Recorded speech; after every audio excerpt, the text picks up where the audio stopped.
3 bits, right? Usually we represent from 0 to 7, we will be able to represent if we take 3 bits, right, in binary. But when it comes to in case of an unsigned number, you will have 8 combinations, and you can use each of the combinations to represent values from 0 to 7. When it is a signed number, you have to represent both its positive magnitude as well as its negative magnitude. So that means the range cannot be the same, because the combination you have is only the same 8 combinations. Okay. With those combinations, you are trying to represent both negative as well as positive numbers. So in that case, coming up with the same range won't be possible. If you want to maintain the same range, either you have to increase the number of bits into n plus 1 bits rather than n bit, or if you are having it as n bit, then only half of the value, whatever the range you are already having for unsigned numbers, only half of it you will be able to represent in case of a signed numbers. Okay, are you getting this, what I'm saying?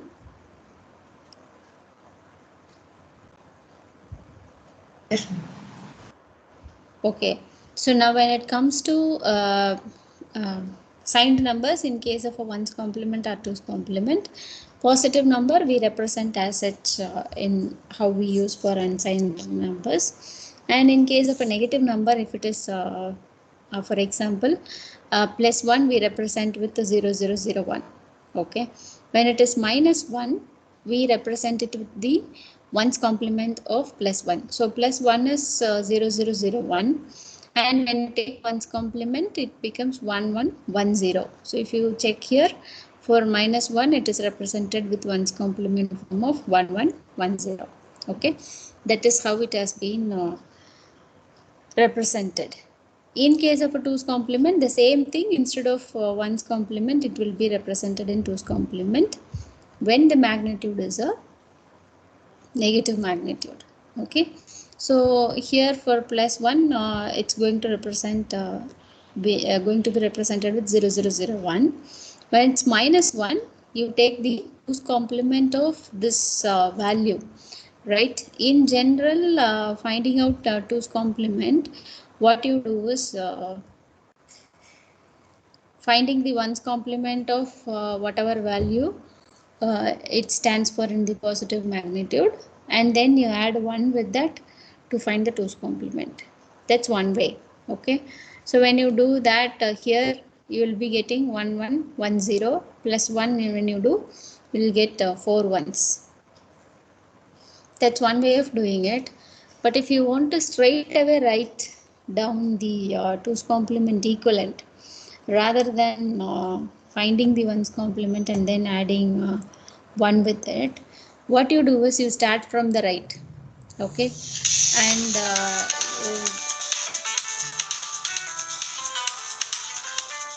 you start from the right, and wherever you come across with one value 1, okay, till that whatever is there, you write it as such.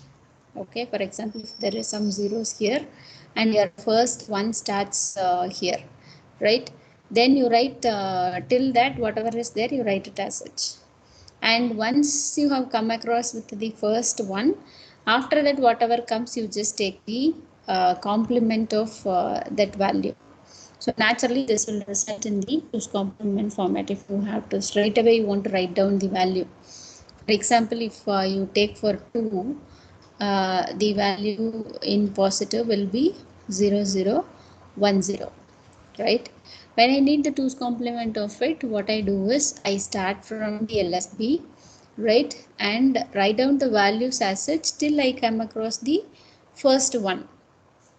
Okay, so in that case, this will come as such, right, and this bit will also come as such.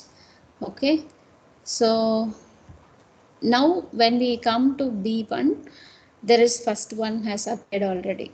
So in that case, the remaining bits whatever comes after the first one should be written with its complement, one's complement form. Then in that case it becomes 1 1. So you can straight away write down the values, and you can see that for plus 2 it is 0010, and for minus 2 it is 1110, and you can see that the 2's complement format, whatever you have taken is straight away you are able to write it. Okay, this is for 1's complement and 2's complement. When it comes to sign magnitude, what we do is we allocate the MSB bit to represent the sign bit, and remaining n minus 1 bits to represent the magnitude. Okay, so that means whatever value we are having at the MSB will be used to represent the sign bit. So if it is 0, we take here the sign as positive. If it is 1, we take here the sign as negative. Okay, so if I am writing 0, 1, 0, the value, the magnitude of this will be 2. Okay, but whether it is plus 2 or minus 2 will be decided on the MSB bit, whether it is 1 or 0. Okay, so if it is 1, it will be considered as a negative value, right? And if it is 0, it will be considered as a positive value. Okay, so that is how the sign and magnitude representation works. Okay, so you can see here all three basic representations, whichever has been used for representing the signed numbers, has been consolidated in the table. So what you are able to observe from all these three representations?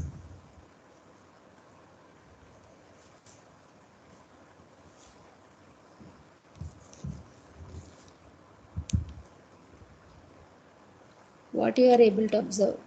Go through the numbers and its representation in different number system, right? And see what your observation is. The positive value remains the same. Positive value, yeah, very good. Who's this? Ashwin, ma'am. Ashwin. Yeah, for positive values, in all the three representations, the value it's equivalent in binary is the same, right? You can take plus 1. If you take in all three, it is plus 1 only. For 0001, all three cases it is plus 1 only, right?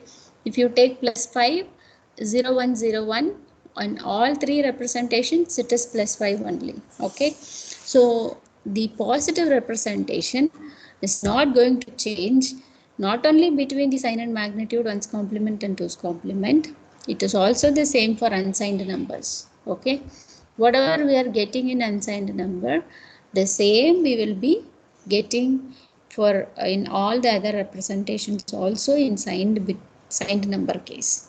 Okay, only thing is when we come to a signed number system, the range we are able to represent gets half. Okay, but other than that, the number combination, it remains the same for unsigned, signed, for different cases of representation. Okay, so any other observation you people are able to bring in?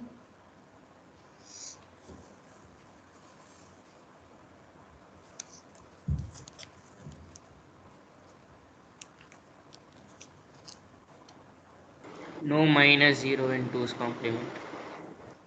Very good. Who's this? Srivatsan. Srivatsan. If you observe other two number systems, you can see that there are two combinations representing the same value, right? 0 means there is no value to it, right? Whether it is positive 0 or negative 0, there is no value to it. But if you see here, in every case, there are two combinations in sign and magnitude and 1's complement. Two combinations are used to represent the same number 0, right? Invariable whether it is plus or minus. But if you observe in 2's complement, only one combination has been used to represent 0, right? And for 0, whether you take it as plus 0 or minus 0 doesn't matter, okay? And in that case, one more number, one more combination that remains has been used to represent another number, okay? So here if you see the range for these two sign and magnitude and ones complement, the range of numbers you are able to express with 4 bit is plus or minus 7, okay? But if you check it in 2's complement number system, the range of number you are able to express is minus 8 to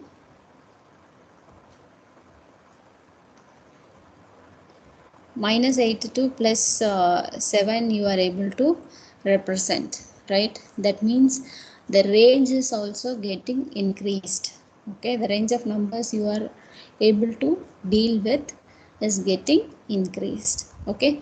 Mostly we you can keep this as minus 8 to plus 7, or you can also keep this as minus 7 to plus 8, okay? It mostly followed norms is having one negative number extra, but some cases depends on the application or the requirement. This can also be taken from plus 7 to, sorry, not plus 7, this is not there. It is minus 7 to plus 8 also possible, right? We can choose the range what we exactly needed. Generally followed as having the negative number higher sometimes, and in some cases having the positive number, okay? So now discussing these three representations, which one you people recommend? Which one we follow in case of assigned number system?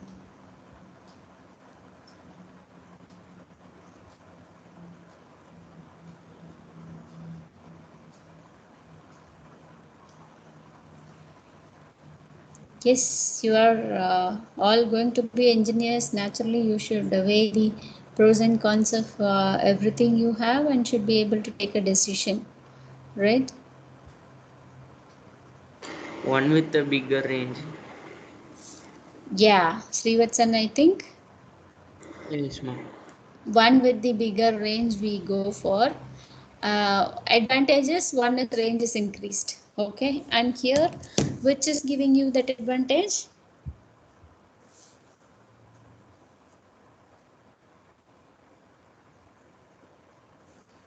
Which number representation gives you the that advantage? minus 8. Come again. 2's complement. 2's complement. So that is one point. 2's complement gives the higher advantage, higher range here. So we go with 2's complement. Okay.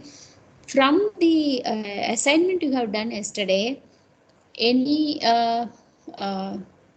significance you have seen or advantage you have seen uh, from these number systems, which one can be recommended?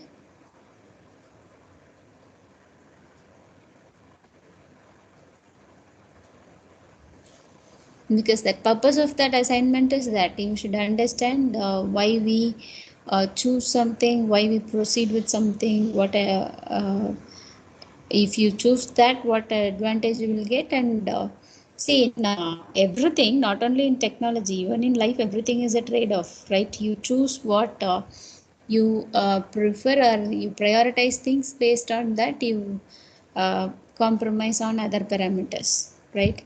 So here you have seen one advantage you have seen is based on the range of numbers. You say that we prefer 2's complement. Based on yesterday's assignment, do you have any understanding which number representation can be preferred?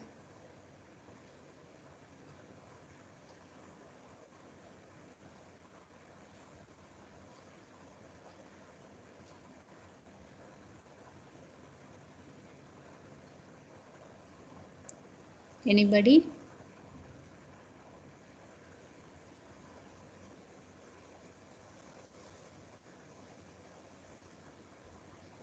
Okay, to give you a clue, you have done subtractions also, like not only addition, we have done subtraction also, right? How do we perform subtraction in one's complement and two's complement?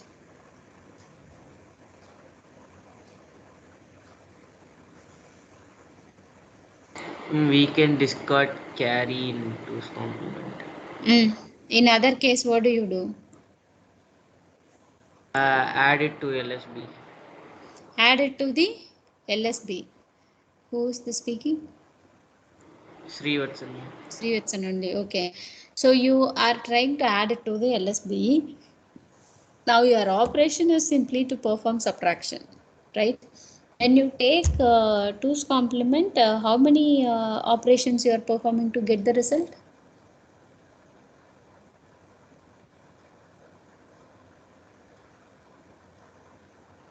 How many addition or subtraction you are performing? One addition. One addition. In case of one's complement, how many operations you are performing in some cases? 2 additions. Instead of finding to get one subtraction result, we are going with two additions in case of one's complement representation and operation. Whereas in case of two's complement representation, it requires only one addition, right? You just convert it into two's complement, you add the two's complement result when you want to subtract, and you get the value. Okay, so there it requires only one addition, whereas in case of one's complement representation, when you do the operation, sometime you represent the number in one's complement, then you go for adding it, end of it you realize there is a carry, and that again should be added. Okay, so instead of getting the result in one addition, you are going for two addition. Okay, so for basic operation of addition, subtraction itself, you require two addition, right?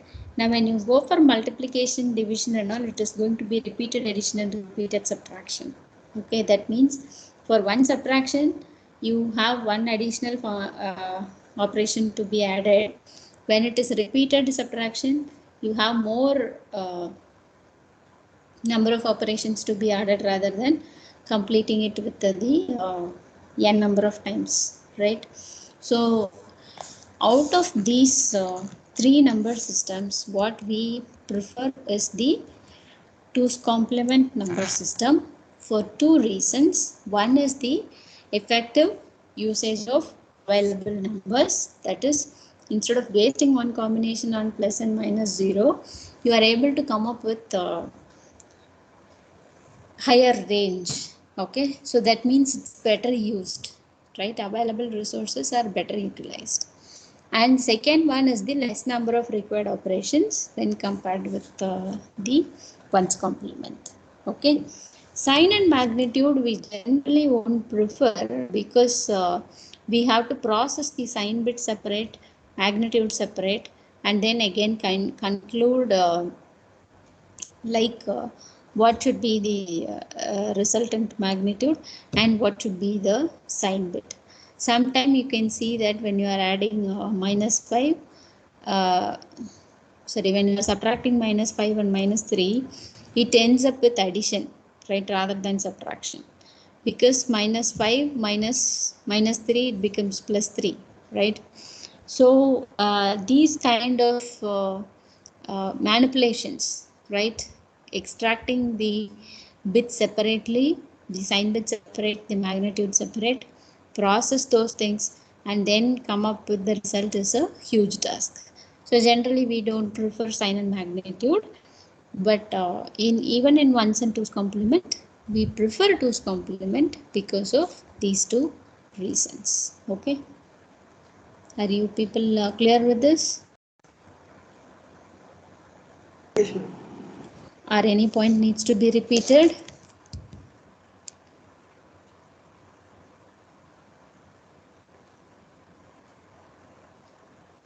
No addition.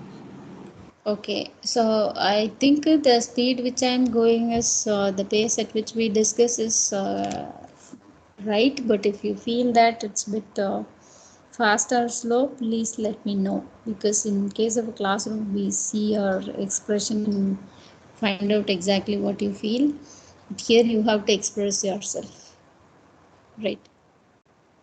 So with the selected 2's complement number system, we try to do all the operations, right? Because based on all these discussions, we realized that it gives the it has the significance or advantage when compared with the other number systems, right?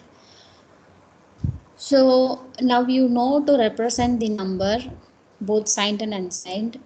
You know to do the addition and subtraction, right? But when we say basic arithmetic operations, it includes not only addition, subtraction, but also the multiplication and division. Okay, so here to in your syllabus, what we are going to cover for multiplication and division is, first we start with the multiplication of unsigned numbers, right? And that you can implement in different ways. So we'll be discussing two ways. One is the array multiplier and the other is the sequential multiplier. Okay,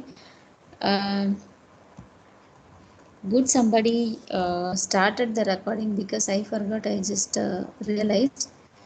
But like I said in the previous session, when you start the recording, please let me know, right? So then you have signed multiplication, right?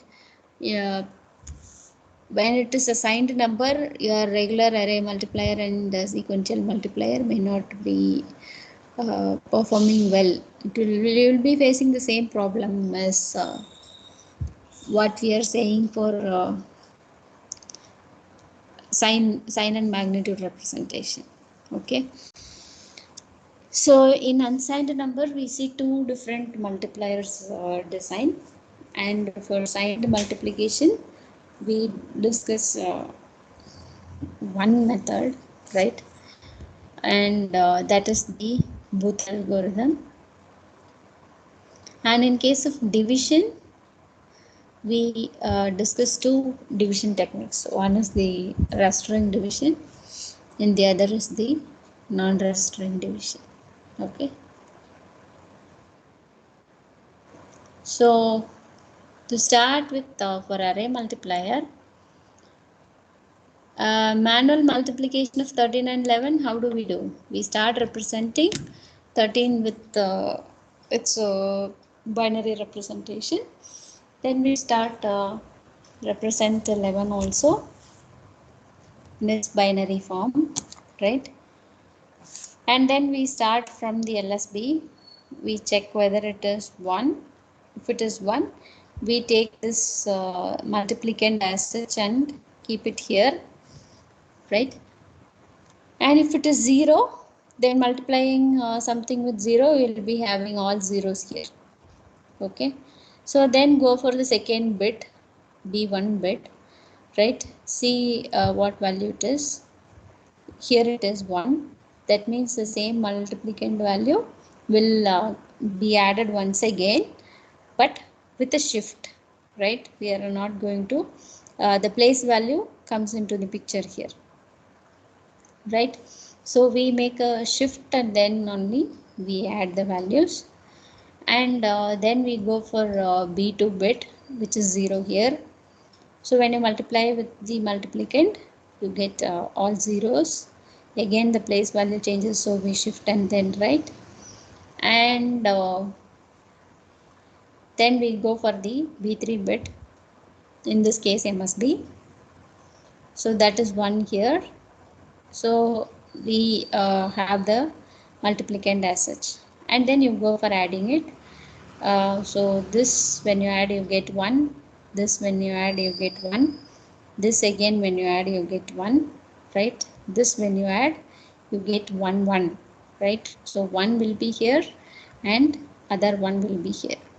Now when you add this, you will be getting 1 0. So 0 will be here and 1 will be here.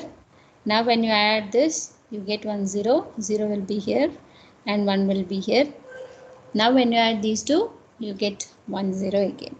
Okay. This is the normal multiplication, right? How are we going to implement the same thing to come up with an array multiplier? Okay, that's the that's the design what we are going to see here.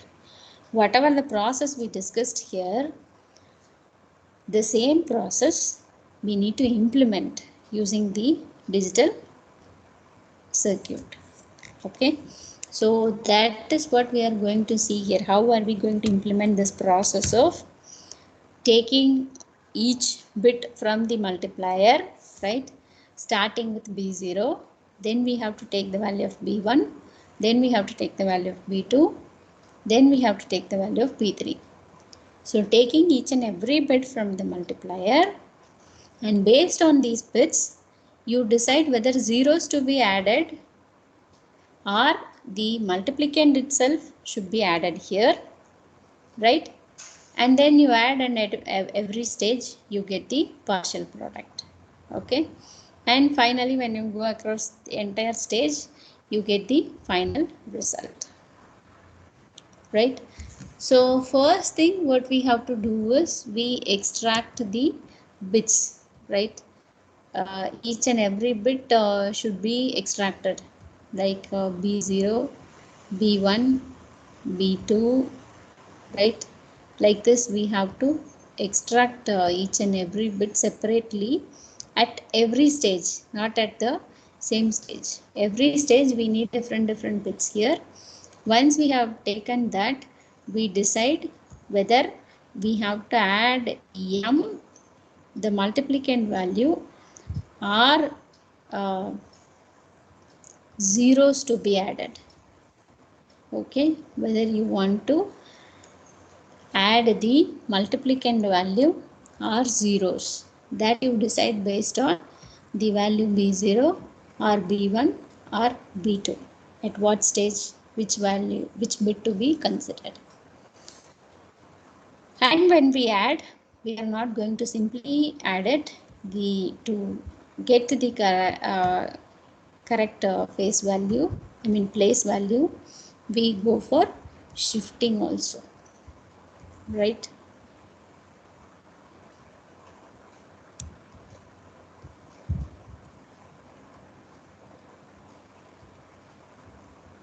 We go for shift. Okay, so now these three things we should be able to accommodate when we design the array multiplier. So here for this implementation, the basic cell what we design is what is this, right? Where you can see that the multiplicand has been given, right? The multiplicand has been given instead of giving it directly to the full ladder, right? It has to be added, and we have seen even if you add two numbers, there may be carry in, so naturally it should be 3-bit. So we cannot go with the half adder, we need a full adder, right? So we need a full adder, and this full adder, whether it should add the multiplicand value with the previous stage result, or it should add 0, right? Whether you need to get m here or 0 here will be decided based on the value of q, right? So what we do is, instead of feeding this m value straight to the full adder, we AND with the multiplier value, right? Depends upon which stage it is. We use the multiplier value as the control here. So if the multiplier value is a non-zero value, Here the only possibility is 1. So if it is 1, whatever be the value of m, that you will be getting as the input. If it is 0, whatever be the value of m, your output is going to be 0. Okay, so that you are feeding it to the full adder, which is from the previous stage result, right? These two if gets added in the next stage, the result of this will be added with this, right? So that is the partial product, the previous stage result, right? So with that, m is going to be added, r0 is going to be added, depends upon what the value of multiplier q is, right? And when you do addition, naturally for this case, when you add 1 1 to the next stage, you will be getting a carry. So that carry also we are incorporating here, and whatever carry gets generated at this stage should be passed out to the next place value. So that is being carried out through the carry out. Okay, so we are able to feed in a particular bit, which is the step 1, right? We are able to decide whether m should be added or 0 should be added with the previous stage result. That also we are able to accommodate, right? And shift, you can see that the mj fed in here at one stage has been fed. You can follow the wiring done here, right? The m which has been fed in the at one place at the previous stage has been fed to the next place at the next stage, not to the same. It has not been taken like this, it has been taken to the next stage. Okay, so the shift also we are trying to accommodate here, right? This is the basic cell, and using this basic cell, replicating this basic cell, giving the correct inputs, will be able to achieve this array multiplication. Okay, so you can see here, whatever you are seeing here is a single box. That's invariably the box what we discussed here as the one entire components with the full adder, AND gate, and feed in of other previous stage results and taking out the additional bits to the next stage. Okay, so you see here as every box you are seeing here is actually the this setup is what you are seeing there. So at the input you will have two inputs, q and carry in. At output, the q will be fed to the next place value, and carry out also should be fed to the next stage value. Okay, so that is what we are seeing here. Q naught, the same Q naught will be fed through this entire to this all the 4 cells. The same Q naught will be fed in, right? And carry out from one stage taken out to as the carry into the next stage, and carry out and that stage has been taken out as carry into the next stage. It has been taken like this. And at the initial stage, the partial product has been taken as 0, because with what value you are going to add the multiplicand at the first stage. Okay, and you can also see here m naught has been fed into the first cell, added with 0, right? And the value has been directly taken final as product value p naught, right? So you can see the same thing here. 1 gets multiplied with 1 here, and whatever you are getting here, it will be directly taken out as the result here, right? No need to do any addition. But when it comes to the second, this 2 multiplied and then these 2 multiplied, right? These 2 multiplied and these two multiplied, added is what you are getting as P1 here, right? The same thing will be there, right? M0 multiplied with Q1 and M1 multiplied with Q0, right? Q0 is getting multiplied with M1 and M0 is getting multiplied with Q1 here, right? Both added and the result has been directly taken as P1. Okay, and at the right side at starting there won't be any carry, so all these values are taken as zeros, right? And M value has been shifted at every stage to the next place value, right? And Q value has been fed in at different stages. First stage Q0 has been fed as the control to decide whether M has to be added or 0 has to be added. Same way Q1 has been fed in the second stage whether M has to be added or 0 has to be added.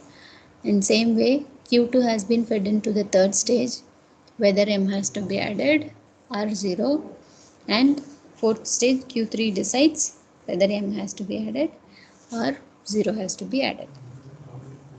Okay, and you can see that the result of P2 getting generated with this entire value, right? You can cross check in the previous case.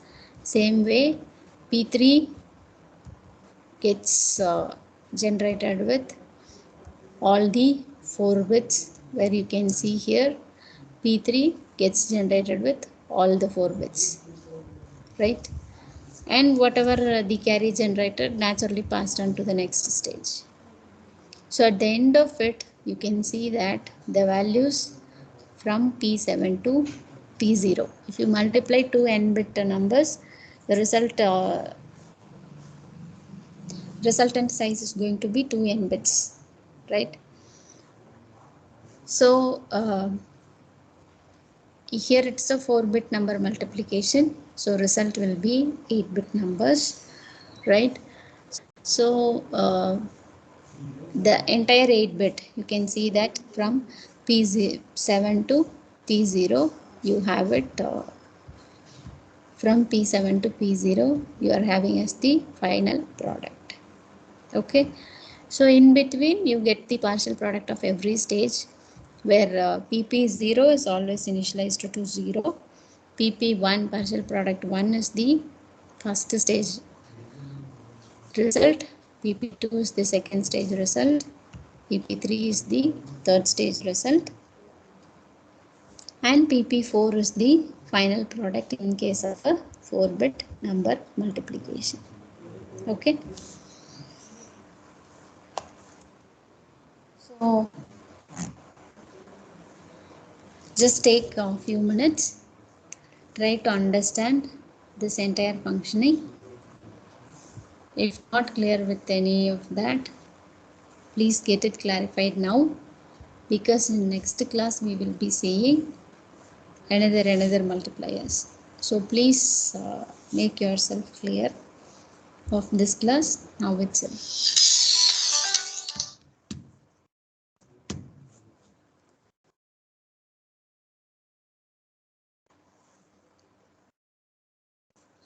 So there is no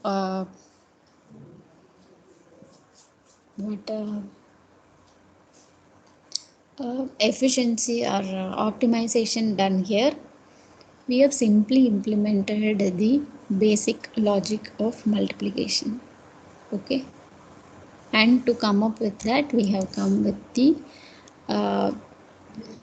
digital circuit arrangement, which will be able to provide us the implementation facility, right?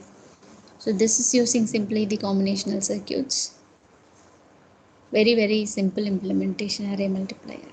Okay, so go through this entire functioning, try to understand it, If you are not able to understand any point, please raise your voice.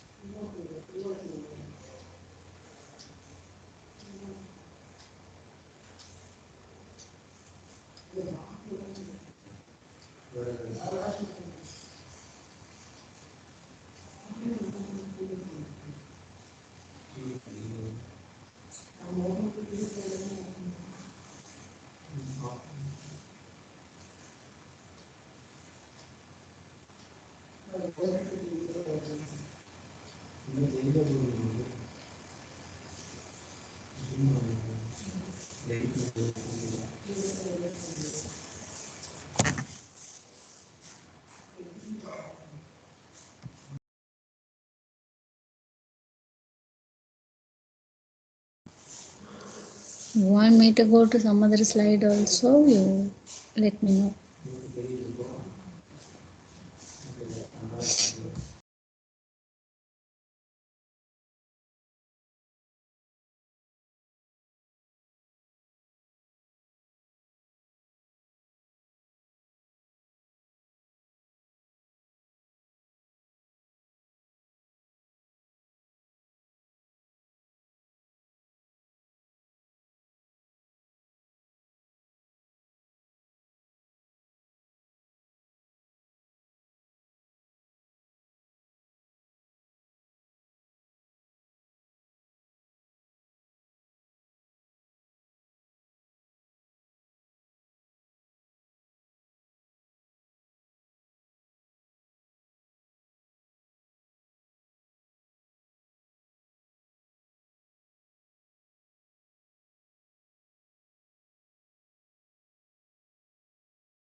Yes, any doubts or any points to be repeated?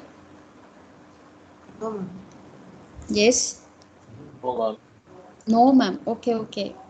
I heard it as yes, ma'am. Okay, guys. Then we will meet in the next session. Thank you all. Take care. Bye. Thank you. Thank you. Thank